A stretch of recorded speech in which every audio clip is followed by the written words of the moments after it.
Hello and welcome to the Embrace Your Destiny podcast. My name is Sandra Dawes and I'm your host. And if you're new to the podcast or unfamiliar with the podcast, this is all about sharing the stories of women who have been through a challenging period in their life and have made it through to the other side. They're sharing their journey, the lessons they've learned, and then offering advice to anyone going through something similar in their own life.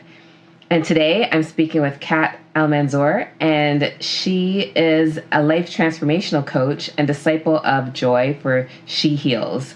Her mission is to equip women to transform pain into power. She partners with women after experiencing toxic relationships, traumatic experiences, or severe life stressors. So, Kat, thank you so much for taking the time to chat with me today. And why don't we start off with you sharing a bit about your journey? Yes, thank you so much for having me today. I'm so excited to share my journey with you and to everyone who's listening. My journey was basically an 18 months of back-to-back traumatic life experiences that seemed never ending. Basically, it felt like every season there was something that was basically attacking my life. It started out in spring. So this is about 3 years ago when I received a phone call from a policeman stating that my daughter was harmed. And I was in a state of shock, almost fell out of my chair and just didn't know what was happening. And unfortunately, when you get phone calls like that, they don't really tell you. The police wasn't able to tell me the whole story, but basically just told me my daughter was harmed. And from that day, my life changed forever.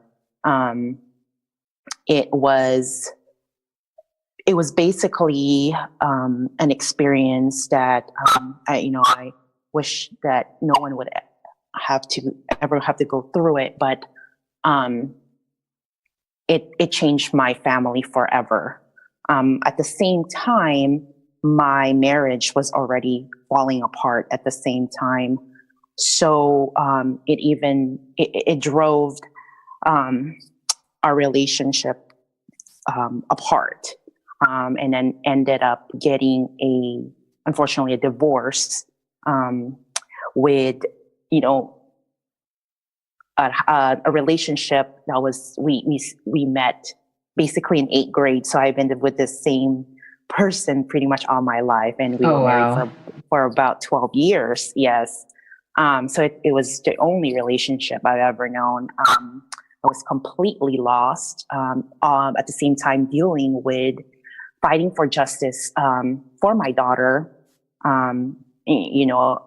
Despite of going through a really hard divorce, we were able to partner and fight for justice for my daughter. So that part, we were able to come together. So during the divorce, I grew up in the Philippines in a province called Rizal, and I grew up raised by my grandma, who was very great part of my life. I would not be who I am because of her.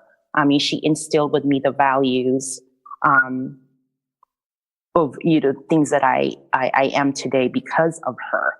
And I have been meaning to go to the Philippines and visit her every year because I know she's getting older, but I kept putting it off. And that summer,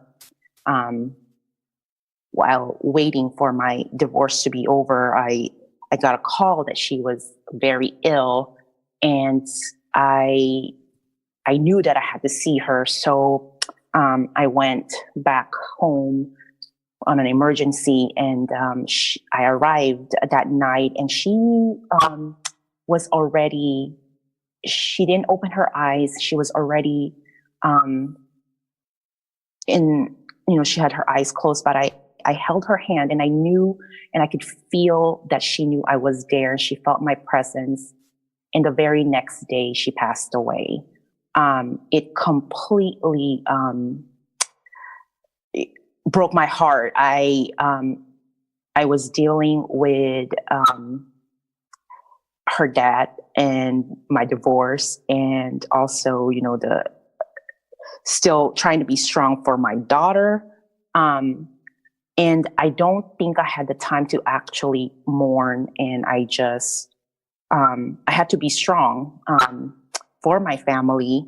And, at the same time, I had my kids with me, so I wanted to celebrate that time together with them. So after the funeral, we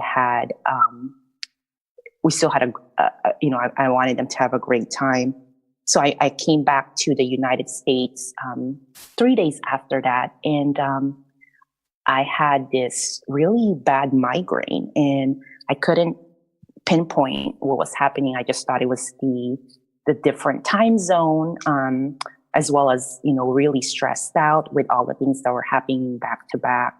And then that following Monday, when I went back to work, things started to, I started feeling, I knew that something was wrong with me, but I couldn't figure it out. And I just started hallucinating, and even I couldn't find where I parked. And I started getting thoughts in my head that I could not control, which was so interesting because I knew that something was wrong, but yet I couldn't control it. And I ended up, the whole day I knew something was wrong. And fortunately, I'm very lucky that I had colleagues. I used to work in a healthcare company, and I was surrounded by nurses, and they knew that something was wrong, and I was sent to the ER. And after that, that's when things completely, as if things were already not enough. Not enough. I'm sitting in the ER, and I can feel, I'm looking at the TV, and I feel like everyone's looking at me in the lobby, and I thought the TV was speaking to me. And I thought, oh my gosh, I think I'm just like, this is the end. I'm losing it. I don't know what's happening. And then once we were inside the room, basic questions, nurse was asking me, where I work, what do I do? I was giving her the wrong answer, and I knew the right answer, but it would not come out from my mouth. And then the last thing I remember was I was in the ambulance, so they had to wheel me out and take me to another facility. And I closed my eyes, and I saw the lights flashing, and then I woke up 3 months later, and I had no idea what had transpired that 3 months I was in the hospital. Or that it had been 3 months that you were. Yeah. Exactly. Yeah. And I didn't completely lose my memory. So I was confused, and I had to look at pictures, and my family had to tell me what happened, and it took me a while to really get back to whatever that normal means, because I had to learn how to walk, talk, and learn the basic things, such as cooking. I had to pass a driver's test again. Oh, wow. And I didn't think that I would be able to be back to normal, whatever normal means. Right. I was, able for me to leave the hospital. I still had to pass certain tests if I could, able to do rehab at home. And I really fought I remember being wheeled out. I was in a wheelchair, and they wanted me to start practicing walking on the sidewalk. And the sun was shining at that time. I mean, it was fall, but it was, sunny, and I can feel the air. It was the first time coming out, outside. And I was embarrassed. I don't know.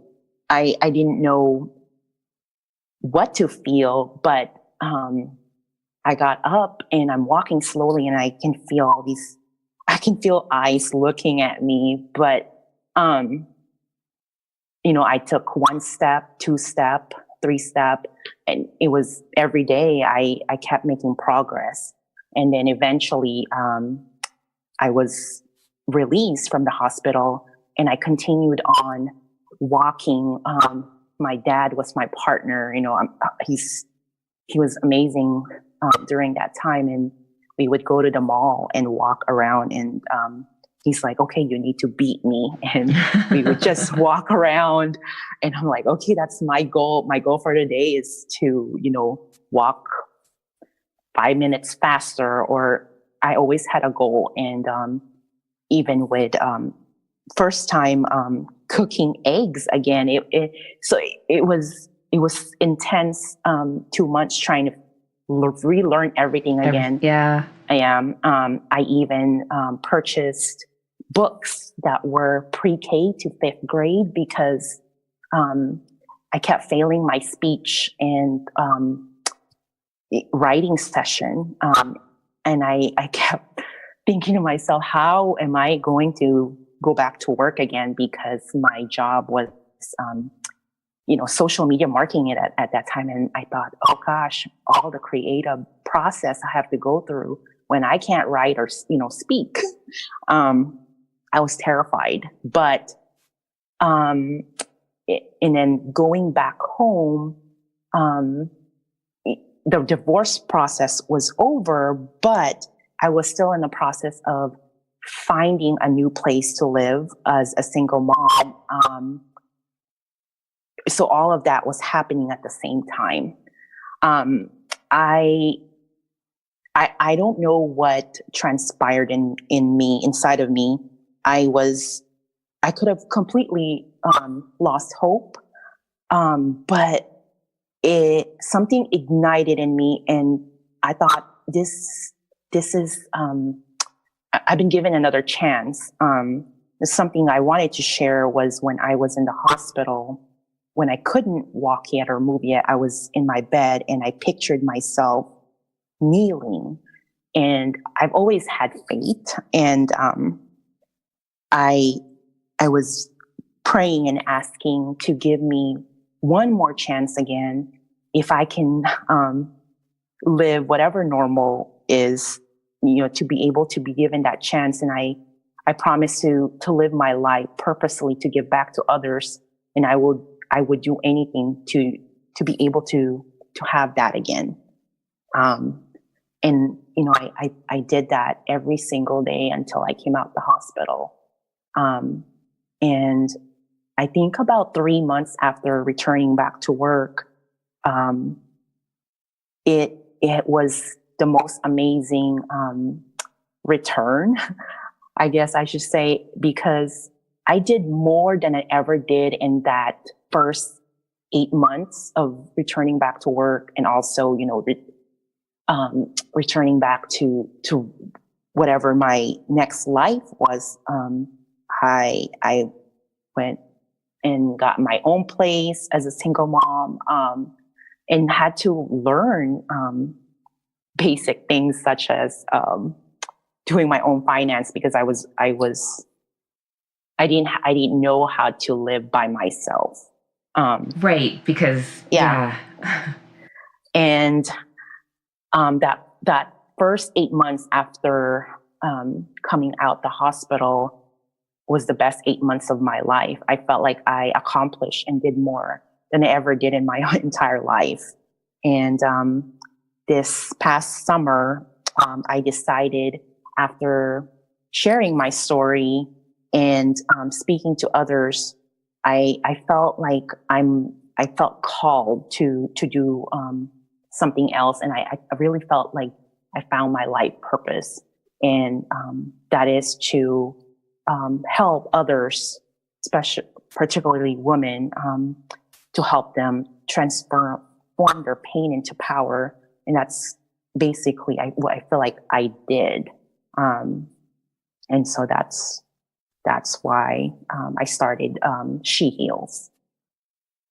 That's such an interesting journey, and it's funny because I know in my background is Jamaican, and my mom used to always say that things happen in threes, you know, and yes. your journey right there is like the perfect example of that, right? So you had that finding out that your daughter was going through something traumatic, then going through the divorce, and then losing your grandmother, but it all happening so closely together, right? Yes. Like to have so many things pulling on your emotions at the same time. And it's not little things, right? They're all very significant things to go through in a lifetime, and to have all those things happen in the period of 18 months. It's not surprising that your body shut down. Right? Because I think that there's only so much we can take, and we get pushed to a point where I think our bodies just know that we can't bear any much more than that. So it does whatever it needs to do to give us the chance to quiet the mind and sort of hit the reset button, which is what you've been able to do. Unfortunately, It took something really traumatic for that to happen. But I think if there's anything that I've learned from doing these podcast interviews, it's that everything really does happen for a reason. And so, you went through what you went through and it was horrible, but yet it gave you clarity and helped you really connect with your purpose in a more meaningful way. Exactly. Kat, what would you say is the biggest lesson that you've learned from this experience? Well, it's very simple that nothing is impossible. I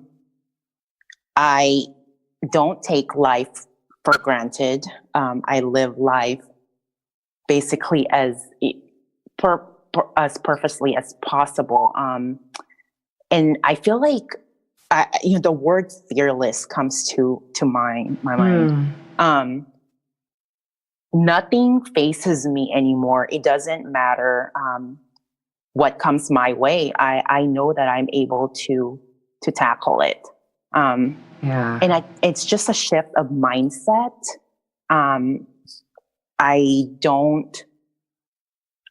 think that I'm unstoppable. I can do whatever I want, as long as, it's fulfilling my purpose.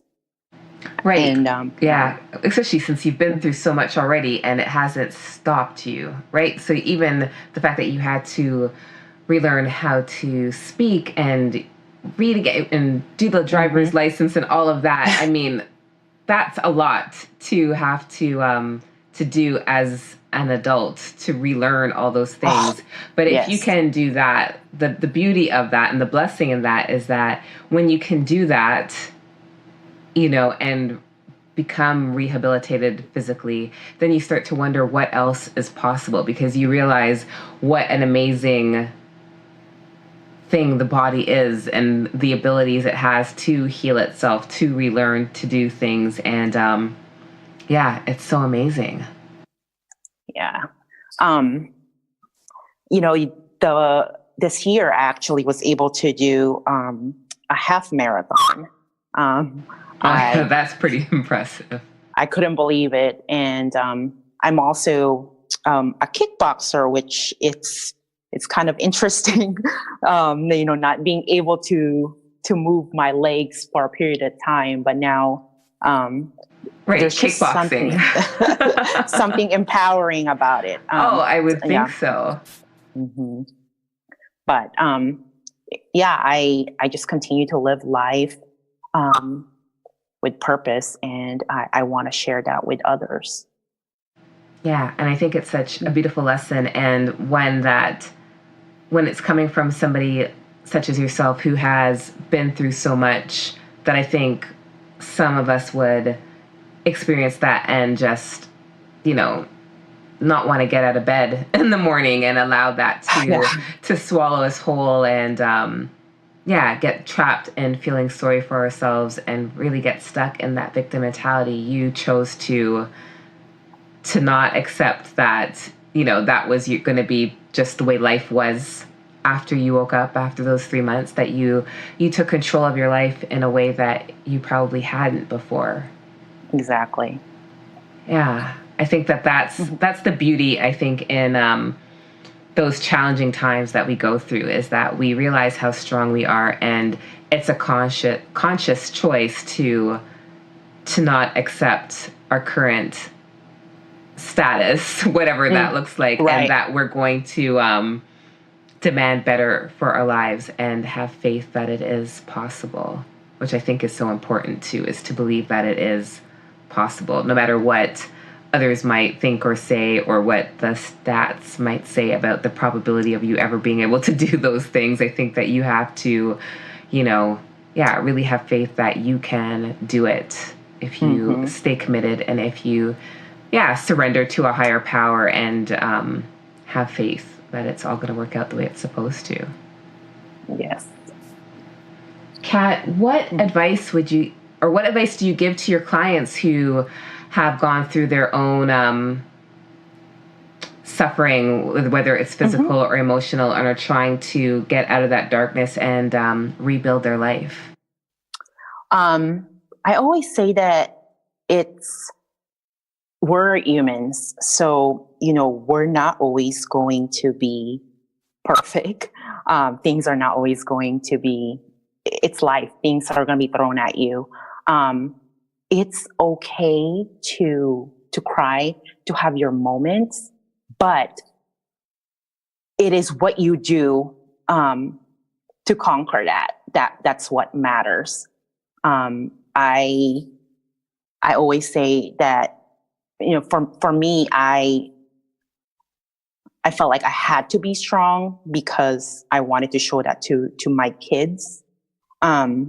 But it's okay to break down from time to time. Right. But it's how you pick yourself back up from that and not stay in that state. That's what's important. I think also the main thing that I want to share is you have to take care of yourself first. So it's all about self-love, because if your cup is not full, how are you able to give to others, your loved ones, your kids, your partner, your community? So I think you need to take care of yourself first. So that process is most important first. Yeah, I think that that whole concept of not being able to give from an empty cup is something that we all have to really take heed to, especially as women, because we want to, you know, we are inherently nurturing. We want to give. We want to take care of people. And I don't think it's natural for many of us to take that time out for self-care, to give ourselves what we need so that we can, you know, have the energy emotionally, physically, spiritually, to do the things that we want to do for everyone else. And I think that I had that very same conversation yesterday, but that whole, it's so important to realize that taking care of yourself isn't an act of selfishness. It's actually the greatest gift you can give to the people in your life, because when you're at your best, then you can give your best to everyone else. Oh, yes, exactly. Yeah. I think sometimes it's a hard lesson to learn, I think sometimes, but I think that once you learn that and you understand it, you're so appreciative of it because you understand the value in that lesson. Mm-hmm. Yeah. Yeah. Kat, any other thoughts, any other things that you want to share before we wrap up? Sure. I wanted to share an advice that was given to me during, in the middle of my chaotic 18 months. A good friend, good colleague of mine told me that she looked at me in the eye and she said, "You're going to look back at this period of your life and you're going to, maybe 6 months, 1 month, 1 year, 2 years from now and say, I conquered, and this is just a, small piece of my life that changed everything. But, you're going to look back and say, I did it. I was able to conquer it." And at that time, I looked at her and said, "No way. Right. What are you talking about? I can't see the light." Yeah. But I hanged on to that. And then after all had transpired, I remember what she told me.